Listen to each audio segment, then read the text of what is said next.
Good morning, friends. Normally, in the law of thoughts, we'll be teaching you necessity knows no law. That is the general saying also. But at times, necessity may not become a good defense also. Necessity may not become a good defense also. Very famous case, R versus Dudley and another person. So, okay. So this case is a very famous case where necessity is treated as a defense but not accepted, right? So you can read the cases R versus Dudley and Stephens, 1957, I believe.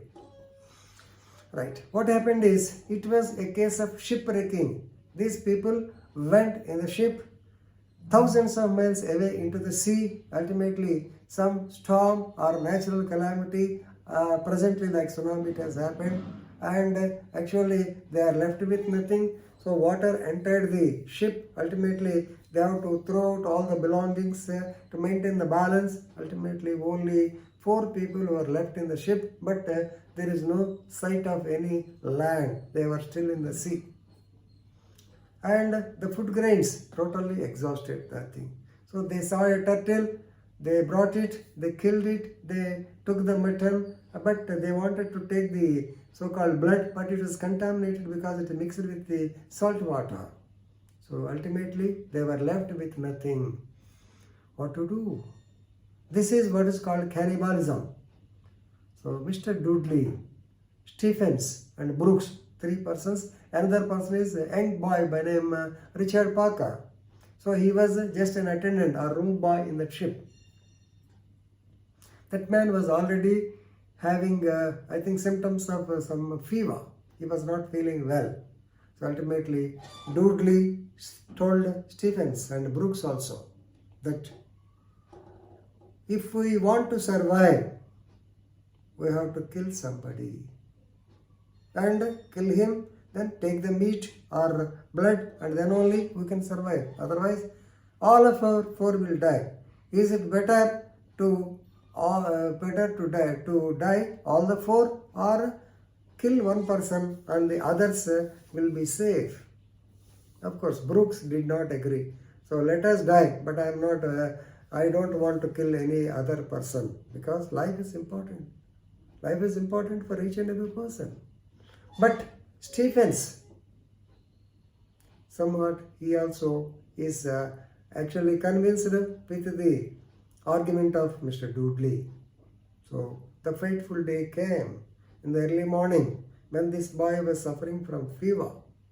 So Dudley and Stephens, actually they killed him. They killed Mr. Parker to death, and they ate the meat, they swallowed the blood. Somehow they could thrive. Ultimately, they reached the shore. After reaching the shore, they were charged, Dudley and Stephens. They were charged under murder, that is for killing an innocent boy by name Richard Parker. Brooks, of course, he was not charged because he objected the same. It was not known whether he ate the meat of Parker or not. I think he might have not eaten. Whatever it is. So now you have to know, the defense pleaded by Mr. Dudley and Stephens is that necessity, unless we kill him, unless we have food, we cannot survive. There is no other go for us. Therefore, as a last resort, even though our heart did not agree, but since with the fond hope of survival, we have killed him and we have done the offense. Now the court, of course, here up to Supreme Court, they are satisfied with the argument of Mr. Dudley and Stephens, and they did not punish them. But when the matter came to the Privy Council, they gave much importance to the life.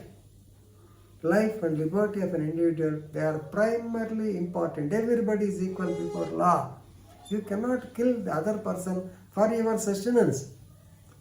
The Privy Council said, if all the 4 died, okay, we would have treated in another way. But for your survival, you cannot kill the other person. That is an innocent person, an innocent boy who is an attendant who believed you and worked to work, just a 16 or 17 years boy. He has got so much a future, beautiful life. How can you kill him? So they were given death sentence actually by the Privy Council. Once again, the Queen's Bench are okay. Then in appeal, actually it was reduced to life imprisonment.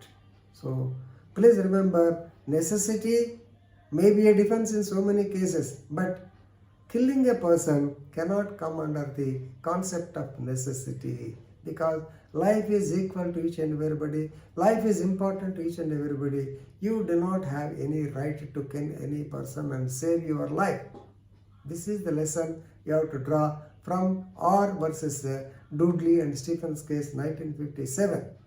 So please remember, the direct cause for their survival is killing this person. The remote cause is the necessity. Remote cause, there is no in the bliss. అంటే దూరంగా ఎక్కడ వాళ్ళకి బయటకు వచ్చి అంటే suppose road ఒడ్డు కనపడితే నేను చంపేవాడు కాదు. So that is the remote cause. Direct cause killing him. So I think we are going to discuss the Wagon Mount case and also re-police prince regarding test of reasonable directness or test of directness, reasonable foresight, and also remoteness of damage in the next video. So this is the scenario, or this is the introduction for that point. It may help you also. But anyway, as far as this clause is concerned, negligence or the so-called necessity, pleading of necessity is not accepted in R versus Dudley and Stephens 1957 case. Right? Thank you very much.